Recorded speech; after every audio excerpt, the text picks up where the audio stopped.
এবারে শীতের রাজরানী পিঠা প্রচন্ড এই শীতের বিকেলে বা সকালে এমন কুড়মুড়ে পিঠা হলে মন্দ কিসে।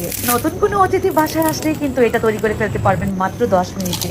উপকরণও লাগবে মাত্র 2-3টা, ঘরে থাকা উপকরণ দিয়ে তৈরি হবে এই রাজরানী পিঠা। এর জন্য ফুটন্ত গরম পানিতে সামান্য লবণ দিয়ে আতপ চালের গুঁড়া 1 কাপ আর সুজি দিয়ে দিলাম 1/2 কাপ পরিমাণ। এটা দিয়ে আমি একটা ডো তৈরি করে নেব।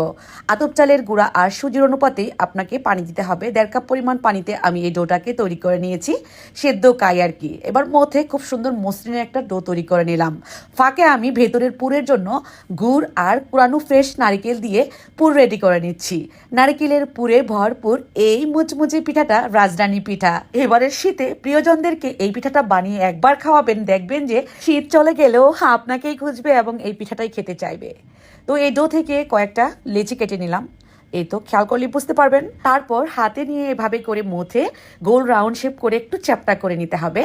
এর ভিতরে যাতে এই নারকেলের পুরটাকে নেওয়া যায়, ভেতরে একটু জায়গা করে বাটির মতো করে নিলেই কিন্তু একটু চ্যাপটা করে নিলেই পোরটাকে বসানো যাবে। খেজুর গুড়ের এই নারকেলই দিলে এমনিতেই পিঠার টেস্ট বেড়ে যায়, আর এই শীতে এভাবে পিঠা না খেলে মিস করে ফেলবেন। তো আমি এভাবে করে এই চ্যাপটা রুটিটাকে সিল করে দিচ্ছি। যেভাবে করছি দেখে দেখেই বুঝে নিতে হবে। একটু সমান করে নিলাম, সবগুলোই বলের মতো করে নিলাম। এখন যেভাবে এত সুন্দর একটা গোলাপ আমরা তৈরি করে নিব, একটা শোন লাগবে। এই শোনটা কিন্তু আপনারা যে কোনো বইয়ের লাইব্রেরিতে পেয়ে যাবেন। আমি শোন দিয়েই কিন্তু গোলাপ ফুলের একটা ডিজাইন তুলে নিচ্ছি। সুজি আর আতপ চালের গুঁড়া বলেই কিন্তু এতটা ক্রিস্পি হবে এটা। আর যেভাবে করে গোলাপ ফুলের পাপড়িগুলো তৈরি করতে হবে একটু দেখলেই বুঝে যাবেন। আমার থেকেও আর সুন্দরভাবে আপনারা এটা তৈরি করে নিতে পারবেন। প্রত্যেকটা ফুলের পাপড়ি কিন্তু অনেক বেশি সুন্দর হবে। একটু এভাবে শোন দিয়ে চেপে চেপে পাপড়ির শেপটা করে দিলেই হবে। 2বার করে চাপ দিবেন, পাতলা করে দিবেন, তাহলে কিন্তু গোলাপ ফুলটা একদমই ফুটে থাকবে। ওপর থেকে শুরু করে নিচ পর্যন্ত পাপড়িগুলো তৈরি করে নেওয়া যাবে। এটা অনেক সুন্দর লাগে করতে, নিজের কাছেও ভালো লাগে এটা বানাতে।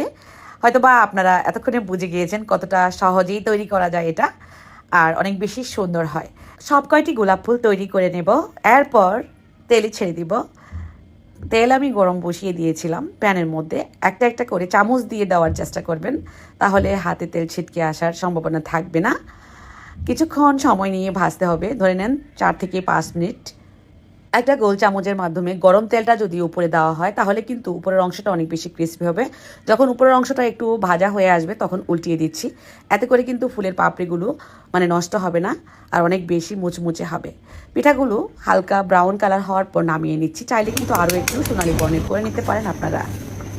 এটা অনেক বেশি ক্রিস্পি। হয়তোবা আপনারা শব্দ শুনেই বুঝে গেছেন। আর রেসিপিটা কেমন লাগছে অবশ্যই কমেন্টে লিখে জানাবেন। ভালো লাগলে বেশি বেশি শেয়ার করবেন। নারকেলে ভরপুর এই শীতের পিঠাটা সত্যি আপনাদের কাছে কেমন লাগবে। আজকের মতো বিদায়, আল্লাহ হাফিজ।